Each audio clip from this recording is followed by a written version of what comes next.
NVIDIA's announcements from their GTC conference last week will change our technological future. But it's not just the headlines that we should be paying attention to, it's everything in between. It's all the dots that not a lot of people are connecting. I was lucky enough to partner with NVIDIA to cover their GTC conference for Everyday AI. So I'm going to now show you and tell you, I think, the three ways that NVIDIA is going to change the AI world. All right, what's going on, y'all? My name's Jordan Wilson. I'm the host of Everyday AI. We're a daily live stream podcast and free daily news that are helping everyday people learn and leverage AI. So we normally do something called AI in 5, which is a 5-minute breakdown of a new AI tool, technique, etc. Sometimes I recap longer episodes. So we actually did a full, roughly 40-minute session on the NVIDIA GTC recap in 3 ways NVIDIA is going to change the AI world. So I'll have that link in the description here. But let's just go straight to it. We'll give you the too long didn't read 5-minute version. All right. So here's what you need to know.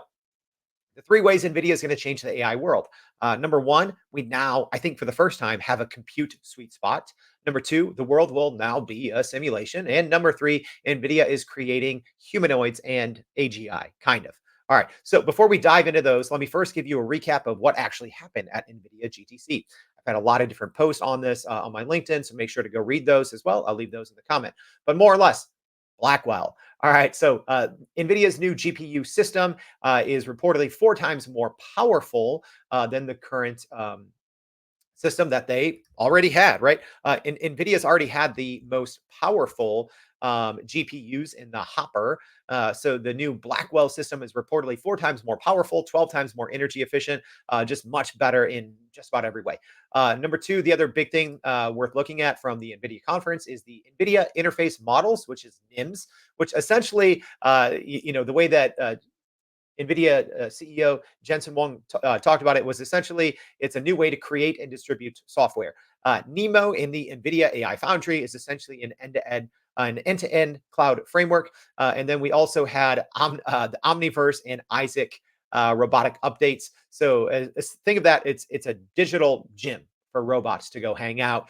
You had Groot, which is essentially an AI kind of cloud platform for robotics for other companies to build robotics. So a lot actually happened at the NVIDIA GTC conference. A lot was announced. There's so much more. This is just very high level recap.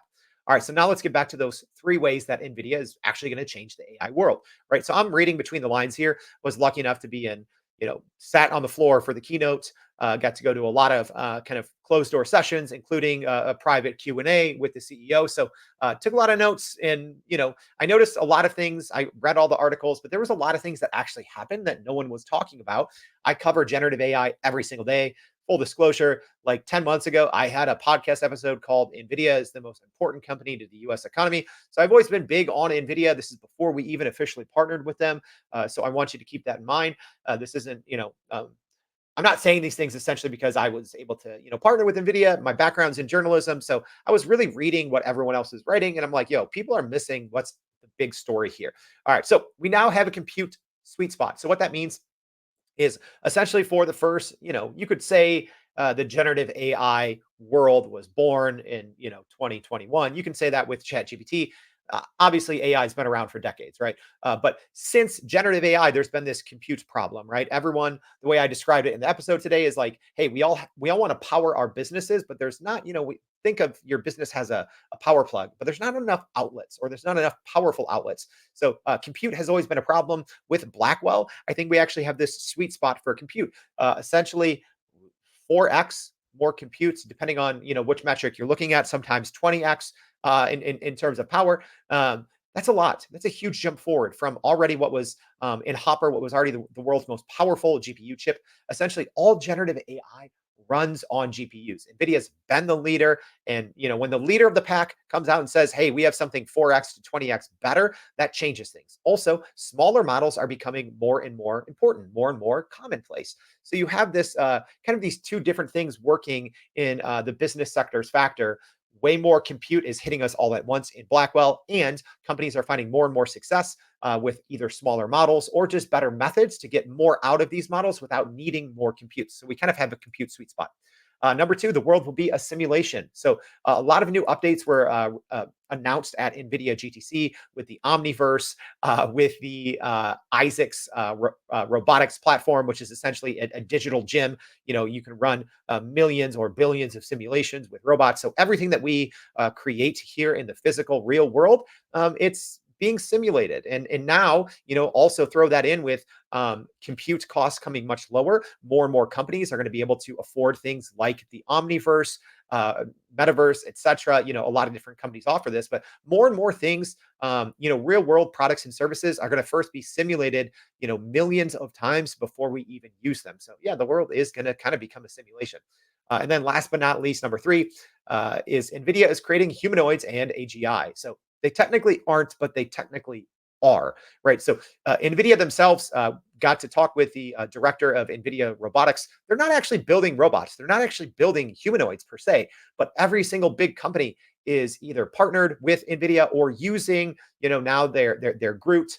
Their group platform, their Isaac Robotics, etc. So you combine all of these things together, and clearly AGI and humanoids does not happen right now without Nvidia. With Nvidia in the picture, these things are happening very fast, right? You look at Figure, Figure, I think, which is probably the most impressive humanoid that we've seen to date, powered by Nvidia. Nvidia is one of their investors.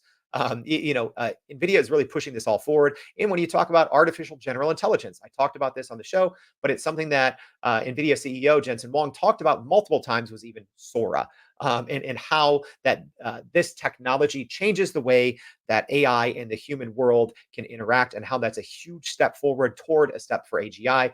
He kind of hinted that he thinks that we'll see AGI within 5 years, depending on what your definition of artificial general intelligence is. I think we'll get there faster, and Nvidia is paving the way. All right, I hope this was helpful for a very quick recap. Again, you can go check the whole thing there. The link will be in the description. And please go to youreverydayai.com, sign up for the free daily newsletter, and we'll see you back for another AI in 5. Thanks, y'all.